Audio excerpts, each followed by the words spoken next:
Rules of the house.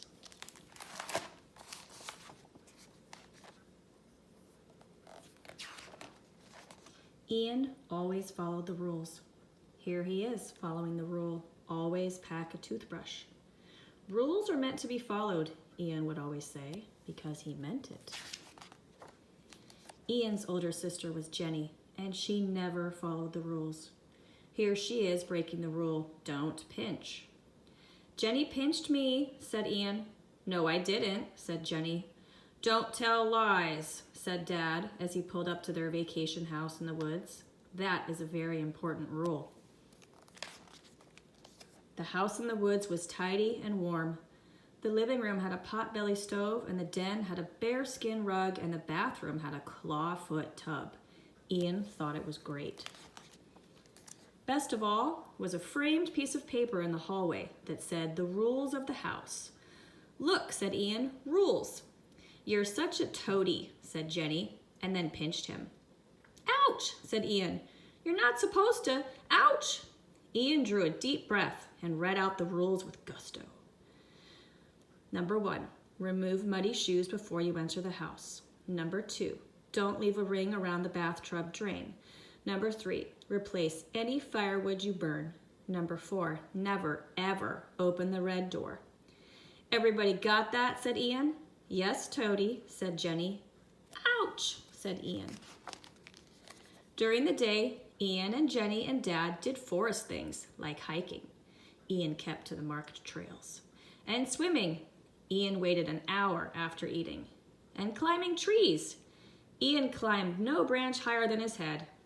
But this is not a story about the forest. This is a story about the house. Because, of course, it wasn't long before Jenny started breaking the rules. She tracked mud all over the rug. Her hair wrapped around the drain. And she loved roasting marshmallows, but never gathered more wood. Jenny, said Ian, you're breaking the rules. Ian, said Jenny, I wish you would disappear. Ian pointed to the paper on the wall. You've already broken rules 1 through 3. So what, said Jenny. It's not even our house. Doesn't matter, said Ian. Rules are rules, and rules are meant to be. Listen, Toady. Jenny moved toward the red door. If you say that one more time, I swear I'll open this door. Rules are meant to be. Jenny turned the knob. Ian shouted, rules are meant to be followed. Jenny flung the door open. Nothing happened. Until that night.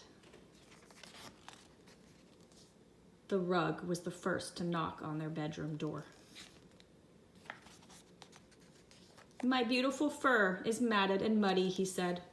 Who broke the rules of the house? We did, said Jenny. Liar, said Ian. It was only her. Toady, said Jenny. The rug smiled and said, I will have this rule breaker for my dinner. Not so fast. The tub leaped into the room. I've had a taste of her hair, and I'm hungry for more. I will have this rule breaker for my dinner. But what about me, said the stove. My belly is empty, and there is no wood downstairs. I will have this rule breaker for my dinner. Those terrible creatures stepped closer and closer. Ian knew just what to do. He grabbed his toothbrush and he ran away. Serves her right, thought Ian as he ran through the woods. She should have listened, thought Ian as he jumped over roots.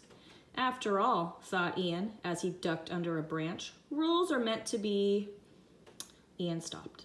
He scratched his arm, the one that usually got pinched. He decided, even if there wasn't a rule that said always save your sister from being eaten by monsters, maybe there should be. When Ian got back to the house, the creatures were all in the kitchen. The tub and the stove boiled some water while the rug chopped aromatic vegetables. Rule breaker soup for dinner, they sang. Rule breaker soup for dinner. It wasn't a very clever song, but the tune was catchy. Rule breaker soup for dinner, they belted out in a 3-part harmony. Ian rushed into the kitchen. Stop, he said, don't eat my sister. But Ian, said the stove, she didn't follow the rules. Yeah, but, said Ian, But it was then that Ian realized he didn't have a plan. If you want to eat my sister, you'll have to eat me first. Brilliant! The monsters wouldn't eat him. Ian always followed the rules. Okay, said the stove. Let's eat him fast, like an appetizer. Apparently there were no rules about who monsters could eat. The creatures drooled as they grew closer. Ian backed against the wall and brandished his toothbrush. The monster stopped. What is that? Asked the rug. That red thing in his hand. Ian looked down. It's a toothbrush. A toothbrush? Asked the stove. What's that? You use it to clean your teeth after you eat, said Ian. Don't you guys have toothbrushes?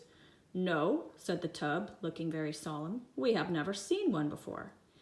Ian laughed. You were going to eat us, and you don't even have toothbrushes? You're supposed to always pack a toothbrush. That's a rule. It is? Asked the tub. Yes, said Ian. You broke a rule. You're rule breakers. We are? Asked the rug. What's going to happen to us? Ian remembered his father's words. Don't tell lies. Then he forgot them. Oh man, said Ian. Oh man, oh man, oh man. When you break the toolbrush rule, very bad things happen to you. When you break the toothbrush rule, a huge monster comes for you. How big is the monster? Asked the tub. As big as you three put together, plus a little bit. Oh my, said the stove. Yes, said Ian. The monster has long hair and green eyes and sharp pink nails, and it creeps up from behind you and gives you a pinch. Ian, said the rug, what is a pinch? Ian nodded at Jenny and said, this is. And Jenny gave each of the monsters a good hard pinch from behind. Ouch! Cried the creatures. They fled down the hall and through the red door. Ian and Jenny slammed it shut behind them. Thank you, said Jenny. You're welcome, said Ian. You lied for me, said Jenny. So, said Ian. So isn't that against the rules? Don't be a toady, said Ian. Jenny pinched him, but it didn't hurt. The end.